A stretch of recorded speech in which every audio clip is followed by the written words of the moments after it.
Hello hello everyone. ఈరోజు మనం ఇంట్లో తయారు చేసుకునే మసాలా గురించి తెలుసుకుందామండి.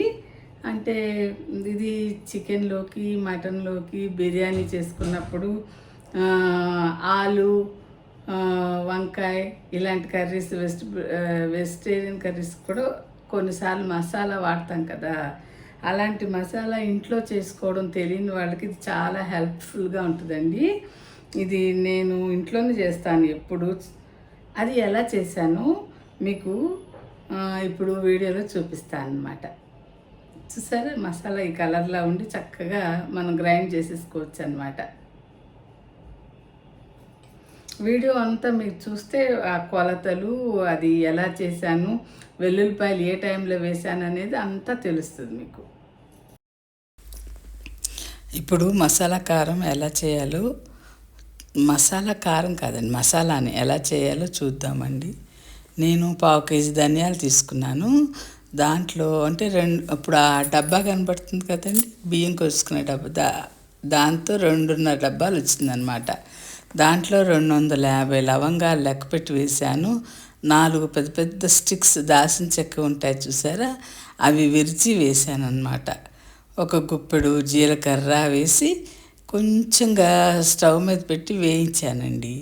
వేయించడం అంటే ఆ గరిటతో కదిపే క్లిప్పు మిస్ అయింది, కానీ కొంచెం వేడెక్కిట్టు అనమాట. చేసిన తర్వాత అవి చల్లారిన తర్వాత మిక్సీకి వేసాను అనమాట.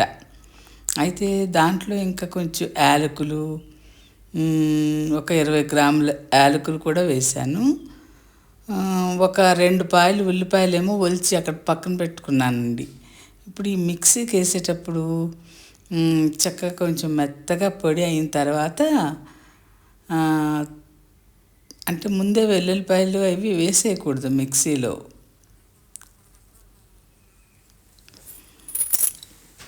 అది చక్కగా మెత్తగా అయిన తర్వాత ఆ వెల్లుల్లిపాయ రెబ్బలు కొన్ని వేయాలండి. ముందే వెల్లుల్లిపాయ రెబ్బలు వేసామనుకోండి, అది మామూలుగానే గ్రైండర్కి అంత పొడి అంటుకుపోయినట్టు అవుతుంది కదా.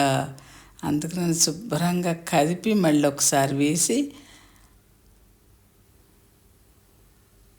అది మెత్తగా నలగాలి.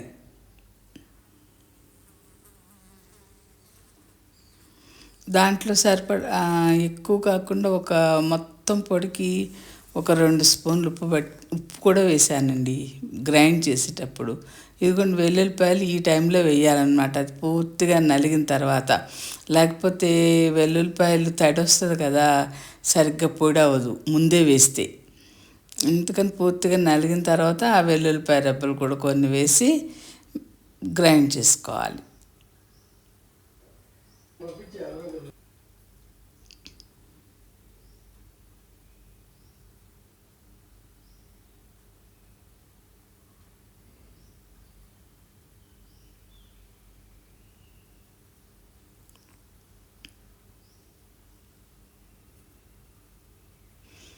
అది పెద్ద జార్లో ఒకసారి వేసేస్తే సరిగా నలగదండి. చిన్న జార్లో అయితే బాగా నలుగుతుంది కదండి. కొంచెం మెత్తగా అయితేనే బాగుంటుంది, మసాలా కూరల్లో కలిసిపోతుంది కదా.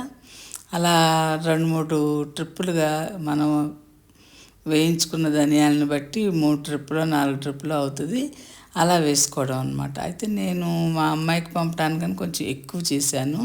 ఇంట్లో అయితే దాంట్లో సగం చేసుకున్నా సరిపోతుంది, ఒక డబ్బాతో చేసి పెట్టుకున్నా మళ్ళీ అది అయిపోగానే చేసుకోవచ్చు అనమాట.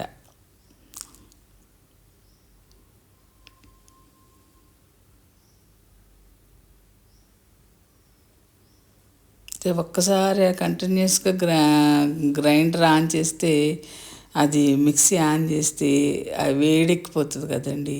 కొంచెం తీసి మధ్య మధ్యలో కాస్త కదుపుతూ మళ్ళీ పెట్టి ఆన్ చేస్తున్నాను అనమాట. ఈ చిన్న జార్కి త్వరగా మిక్సీ వేడెక్కిపోతుంది. అది చివరిలో వెల్లుల్లిపాయ వేసి మళ్ళీ ఒక 2 ట్రిప్పులు మిక్సీ చేసామనుకోండి, ఇంకా అంత ఈవెన్గా నలుగుతుంది అనమాట. అయితే ఇది వేసినాక ఆ పొడినంతా చక్కగా చల్లార్చి అప్పుడు మనం ఒక ఎయిర్ టైట్ జార్లోకి తీసుకోవాలండి. చల్లారకుండా వేడిగా పెట్టేసామంటే మళ్ళీ కొంచెం ఆవిరిచ్చినట్టు అట్లా అవుతుంది కదా. అందుకని పూర్తిగా చల్లారినాక మనం స్టీల్ డబ్బాలోను గాజు బాటిల్లోనూ ఎట్లయినా పెట్టుకోవచ్చు. ఏం పాడవదండి, ఇది ఎన్నాళ్ళైనా ఉంటుంది. కాకపోతే కొంచెం వేడి చల్లారినాక బాటిల్లో తీసుకోవాలి. ఇలాంటి వీడియోలు మీరు చూడాలనుకుంటే మన అడగర్ల ఝాన్సీ ఛానల్ని సబ్స్క్రైబ్ చేయండి. నెక్స్ట్ వచ్చే బెల్ ఐకాన్ కూడా ట్యాప్ చేస్తే నేను పెట్టే వీడియోస్ మీకు నోటిఫికేషన్స్కి వస్తాయన్నమాట.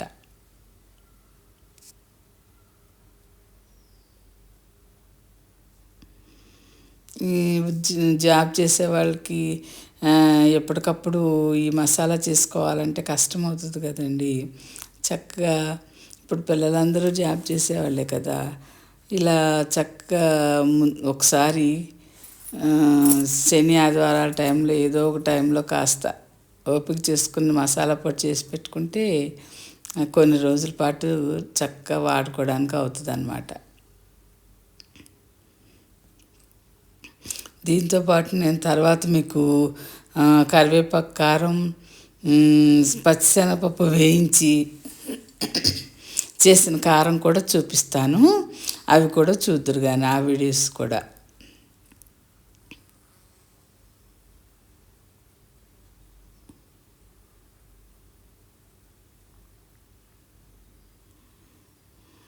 పెద్ద జార్లో వేయచ్చు కానీ పెద్ద జార్లో ఏంటో అంత బాగా నలిగినట్టు అనిపించట్లేదు నాకు. అందుకని ఈ చిన్న జార్లో కొంచెం లేట్ అయినా దీంట్లోనే వేస్తున్నాను అన్నమాట. ఇవి వాడేటప్పుడు గల్లుప్పు వేసేటప్పుడు కూడా, ఉప్పు వేసేటప్పుడు గల్లుప్పు వేస్తే కూడా చక్కగా మెత్తగా నలిగిపోతుందండి పొడి. ఇది మనం చక్కగా వంకాయ కూర, బంగాళదుంపల వేపుడు, కొంతమంది నేను బంగాళదుంప వేపుడులో అల్లం వెల్లుల్లి వేస్తానులేండి. అలాగే బీరకాయ శనగపప్పు, కొబ్బరి శనగపప్పు కూరల్లో కూడా చివరిలో ఈ మసాలా వేసుకుంటే కూర చాలా రుచిగా కమ్మగా ఉంటుందండి. అలాగే అరటికాయ ఇగురులో కూడా చాలా బాగుంటుంది. ఇక మటన్ చికెన్లో అయితే కంపల్సరీ వేస్తాం కదా. రెడీ అయిపోయిందండి మన మసాలా.